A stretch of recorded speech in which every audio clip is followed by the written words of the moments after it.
Puji Tuhan, selamat pagi kawanan domba dan saudara yang bersama dengan saya, Pendeta Cornelius Abraham dari Gereja Pantekosta di Indonesia, Jemaat Villa Melati Mas TOS.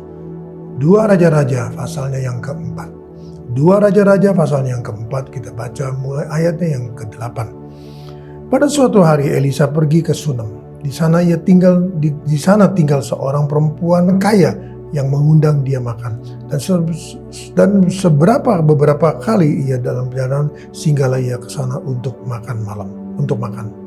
Berkatalah perempuan itu kepada suaminya, sesungguhnya aku sudah tahu bahwa orang yang selalu datang kepada kita itu adalah abdi Allah yang kudus. Baiklah kita membuat sebuah kamar atas yang kecil yang berdinding batu, dan baiklah kita menaruh di sana baginya sebuah tempat tidur, sebuah meja, sebuah kursi, dan sebuah kandil. Maka apabila ia datang kepada kita, ia boleh masuk ke sana. Pada suatu hari datanglah ia ke sana dan masuklah ke dalam kamar atas itu dan tidur di situ. Kemudian berkatalah ia kepada Gehazi bujangnya, panggillah perempuan Sunem itu. Lalu dipanggillah perempuan itu dan dia berdiri di depan Gehazi. Elisa berkata kepada Gehazi, cobalah katakan kepadanya, sesungguhnya engkau telah sangat bersusah-susah seperti ini untuk kami. Apakah yang dapat kuperbuat sesuatu? Apakah yang dapat kuperbuat bagimu? Adakah yang dapat kubicarakan tentang engkau kepada raja atau kepada kepala tentara?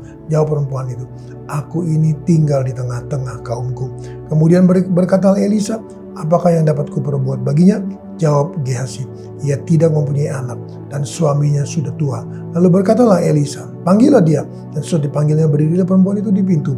Dan berkatalah Elisa, pada waktu seperti ini tahun depan engkau akan menggendong seorang anak laki-laki. Tetapi jawab perempuan itu, janganlah Tuanku ya abdi Allah, janganlah berdusta kepada hambamu ini. Sudah kasih Tuhan, kita lihat di sini seorang perempuan kaya, perempuan dia saudara Tuhan begitu menjamu Elisa saudara, sehingga saudara Tuhan Elisa saudara dia merasa kalau dia hanya menerima berarti saudara dia tidak adil. Oleh karena itu saudara, dia berkata kepada Gehazi, tanyakan kepada dia apa yang kau butuhkan saudara. Dan saudara Tuhan Gehazi bertanya, jawab perempuan itu apa? Aku ini tinggal di tengah-tengah kaumku. Artinya saudara, aku ini tinggal di tengah-tengah kaumku dan aku tidak mempunyai keturunan. Saudara, kembali lagi saudaraku, bahwa pada masa itu seorang perempuan saudaraku, kalau dia belum dikaruniakan anak saudaraku, adalah sesuatu yang sangat saudara tidak enak saudaraku. Sesuatu yang malu saudaraku, oleh karena dia hanya berkata, aku ini tinggal di tengah-tengah kaumku. Saudara kasih Tuhan, mari hari ini kita akan berbicara saudaraku tentang anak saudara. Yesaya 54. Yesaya 54 ayatnya yang pertama. Yesaya 54 ayat yang pertama. Bersorak-sorailah hai si mandul yang tidak pernah melahirkan, bergembira dengan sorak-sorai dan mewekiklah. Hai engkau yang tidak pernah menderita sakit bersalin, sebab yang ditinggalkan suaminya akan mempunyai lebih banyak anak daripada yang bersuami, firman Tuhan.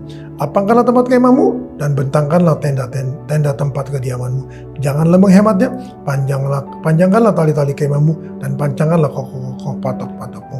Sebab engkau akan mengembang ke kanan dan ke kiri, keturunanmu akan memperoleh tempat bangsa-bangsa dan akan mendiami kota-kota yang suci. Saudara kasih, perempuan Sunem itu berkata, aku ini tinggal di tengah-tengah kaumku. Saudaraku, berarti di tengah-tengah saudaraku keluarga besar yang ada, di tengah-tengah saudaraku semua kehidupan lingkungan yang ada saudara. Nah saudara Tuhan, dia saudaraku tidak mempunyai anak saudara. Nah hari ini saudara Tuhan, mari mungkin saudaraku kita barangkali saudaraku seringkali kita merasa bahwa ini bicara saudaraku secara lahiriah, secara jasmani saudaraku. Tetapi sesungguhnya saudara kasih Tuhan, ini adalah bicara saudaraku bahwa di tengah-tengah kaum saudaraku, di tengah-tengah saudara kehidupan kita saudaraku, Tuhan berkata kepada kita hari ini bahwa mari engkau akan memekik, mari hari ini engkau akan bersorak-sorai, mari hari ini engkau akan begitu sukacita. Kenapa saudaraku? Karena engkau akan dikaruniakan anak. Anak apa saudaraku? Anak rohani. Anak rohani. Dan dengan anak rohani saudaraku, maka saudaraku kita melihat saudaraku bahwa kalau ayat 2 saudaraku bicara tentang bahwa jangan Jangan tahan-tahan patok-patokmu semuanya. Kembangkan sesuai dengan apa yang Tuhan inginkan, saudaraku. Yaitu bahwa dia akan memberikan saudaraku anak-anak saudaraku rohani yang begitu luar biasa, saudaraku. Sehingga kita tidak lagi saudaraku cukup untuk memelihara mereka. Tapi saudaraku, kita akan menjadikan saudaraku kehidupan saudaraku Tuhan rohani bagi mereka. Dan semuanya saudaraku Tuhan akan mencerminkan bahwa anak rohani saudaraku adalah satu kehidupan yang kita harus ingin jalani, saudaraku. Karena dengan demikian saudara Tuhan, maka saudaraku, orang-orang akan melihat saudaraku bahwa kita ini saudara Tuhan adalah orang-orang saudaraku yang mengandung dan melahirkan anak-anak rohani, dan semuanya akan menerima berkat dan semuanya akan diberkati oleh Tuhan. Mari saudara Tuhan, Tuhan datang kepada kita dengan firman-Nya bahwa di tengah-tengah kaum kita saudaraku, kita akan melahirkan anak-anak rohani, sehingga saudaraku akan memenuhi tempat kediaman kita saudaraku, dan banyak orang saudaraku akan melihat bahwa sungguh Allah kita adalah Allah yang hidup. Dalam nama Yesus kita datang pada Tuhan. Terima kasih Tuhan, terima kasih.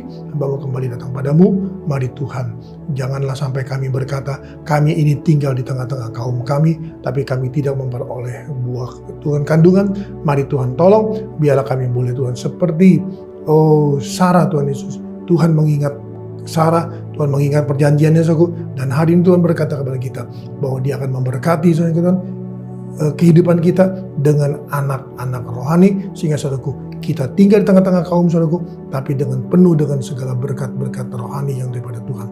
Biar Tuhan tolong kami semua, dan Tuhan yang akan menentukan segala sesuatunya dan memberkati kita semua. Dalam nama Yesus, Tuhan berkati seluruh aktivitas kegiatan sidang jemaat sepanjang hari ini.